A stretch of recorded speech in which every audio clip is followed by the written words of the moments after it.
नमस्कार. सर्वांचे स्वागत आहे. कसे आहात? आजच्या व्हिडिओच्या मार्फत हीच ईश्वरचरणी प्रार्थना सर्वांचे कल्याण व्हावे. आज आपण एक अत्यंत रोचक आणि उपयुक्त विषय घेऊन आलो आहोत.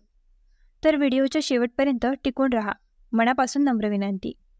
महिलांनी स्वयंपाकघरातील खूप महत्त्वाच्या टिप्स ऐकल्या पाहिजेत. त्या तुमच्यासाठी खूप उपयुक्त ठरतील.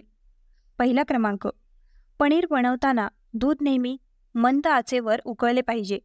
यामुळे पनीरची चव आणखीन चांगली होते.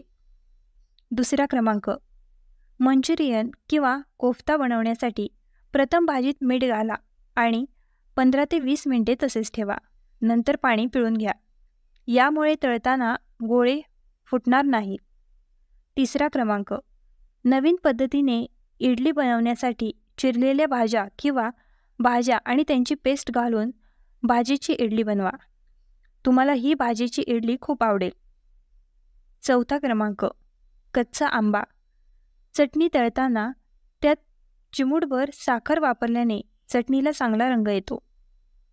पाचवा क्रमांक, मसाल्यांऐवजी जर संपूर्ण मसाले भाजले आणि नंतर भाजीत घातला तर भाजीची चव वाढते. सहावा क्रमांक, जर तुमच्याकडे कस्टर्ड पावडर नसेल आणि तुम्हाला आईस्क्रीम बनवायचे असेल तर ॲरोरूटमध्ये फूड कलर, साखर आणि मेलेना इसेन्स घाला आणि मिक्सर ग्राइंडरमध्ये चालवा. कस्टर्ड पावडर घरी तयार होईल. सातवा क्रमांक, मिक्सरमध्ये कांदा टोमॅटो मसाला बारीक करताना त्यात थोडे पाणी घाला. ब्लेंडर लवकर फिरेल. आठवा क्रमांक, ग्रेव्हीमध्ये कसुरी मेथी टाकल्याने भाजीची चव वाढते. नववा क्रमांक, जर तुम्हाला मिक्सरमधून वास काढायचा असेल तर त्यात थोडे तांदूळ आणि पाणी घाला आणि चालवा. वासही निघून जाईल आणि ब्लेंडरही स्वच्छ होईल. 10वा क्रमांक, जुनी किंवा शिळी ब्रेड बारीक करून हवाबंद बॉक्समध्ये ठेवा. नंतर कटलेट किंवा कबाब बनवण्यासाठी वापरा. ते तुटणार नाहीत आणि चविष्ट देखील होतील. 11वा क्रमांक, व्हेज ऑमलेट बनवण्यासाठी पीठ फेटताना त्यात 2 चमचे दूध घाला. यामुळे व्हेज ऑमलेट मऊ आणि फुललेले होईल. क्रमांक 12, हिरवी वेलची बारीक करताना त्याची साल बारीक होत नाही. यासाठी वेलची थोडी भाजून बारीक करा, मग पावडर बारीक होईल. क्रमांक 13, घरी बनवलेले आले लसूण आणि हिरव्या मिरचीची पेस्ट जास्त काळ टिकवून ठेवण्यासाठी त्यात 1 चमचा गरम तेल आणि मीठ घाला. क्रमांक 14, मखना खीर बनवताना प्रथम मखाना तुपात हलके तळा. यामुळे खीरची चव वाढेल. क्रमांक 15, जेव्हा तुम्ही रोटी किंवा पराठा बनवण्यासाठी पीठ मळून घ्याल तेव्हा त्यात थोडे दूध घाला. यामुळे रोट्या आणि पराठे मऊ होतील. क्रमांक 16, क्रीमी ग्रेव्हीसाठी काजू आणि दुधाची पेस्ट घाला. क्रमांक 17, टोमॅटो प्युरी बनवताना त्यात थोडी साखर घाला. त्याची चव चांगली येईल. क्रमांक 18, पनीर तळताना त्यात थोडे बेसन घाला. ते कमी तेल शोषेल. क्रमांक 19, उकडलेले अंडे सोलण्यासाठी ते काही वेळ थंड पाण्यात ठेवा. साल सहज निघून जाईल. क्रमांक 20, मऊ इडली बनवण्यासाठी थोडे उकडलेले तांदूळ बारीक करून ते पिठात मिसळा. यामुळे इडली खूप मऊ होईल.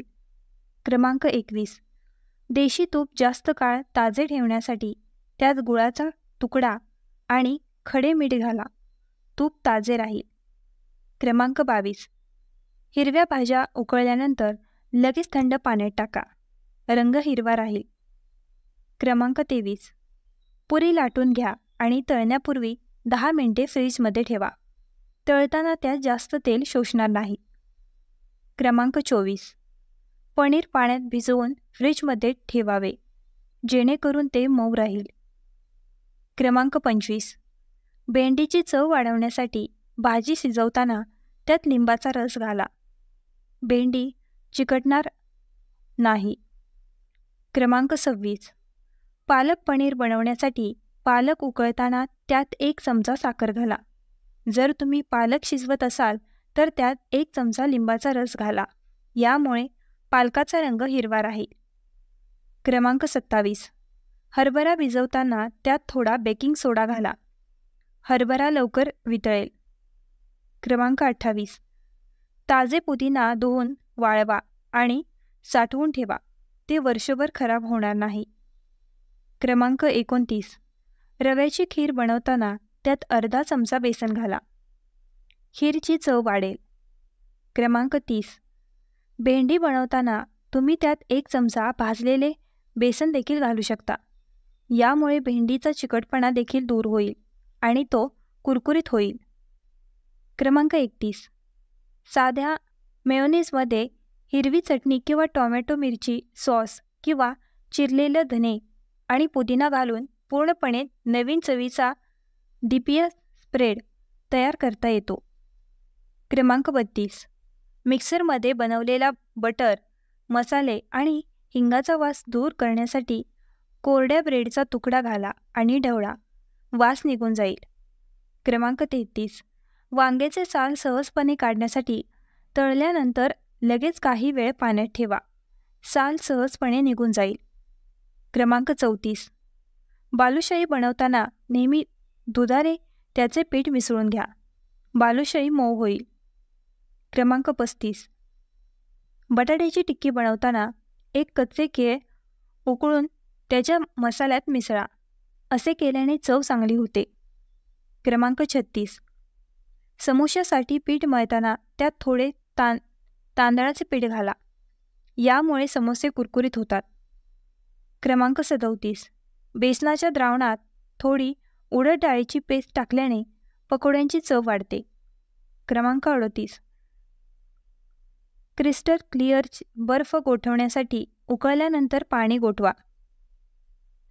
क्रमांक 39. जेव्हा तुम्ही लवका उकळून त्याचे सूप बनवाल तेव्हा त्यात पुदिना आणि जिरे घाला. क्रमांक 40. पकोडे तळताना आच मध्यम ठेवा. पकोडे कुरकुरीत होतील. क्रमांक 41. हिरव्या भाज्या प्रथम धुवाव्यात, नंतर कापून घ्याव्यात, जेणेकरून त्यांचे पोषक तत्व अबाधित राहील. क्रमांक 42. जर त्वचा जळली असेल तर केळी मॅश करा आणि लावा. ते थंडावा देईल. क्रमांक 43. नारळ फोडण्यापूर्वी ते 10 ते 15 मिनिटे फ्रीजमध्ये ठेवा. यामुळे नारळ सहज फुटेल. क्रमांक 44. जर तूप जळले असेल तर त्यात चिरलेला कच्चा बटाटा घाला. यामुळे तूप स्वच्छ होईल. क्रमांक 45. डाळ आणि भाज्यांमध्ये इडली किंवा सुक्या आंब्याची पावडर घालण्याऐवजी आवळा घाला. यामुळे केस आणि डोळ्यांना फायदा होईल. क्रमांक 46. उकडलेल्या बटाट्याच्या सालीवर मीठ लावून चांदीची भांडी स्वच्छ करा.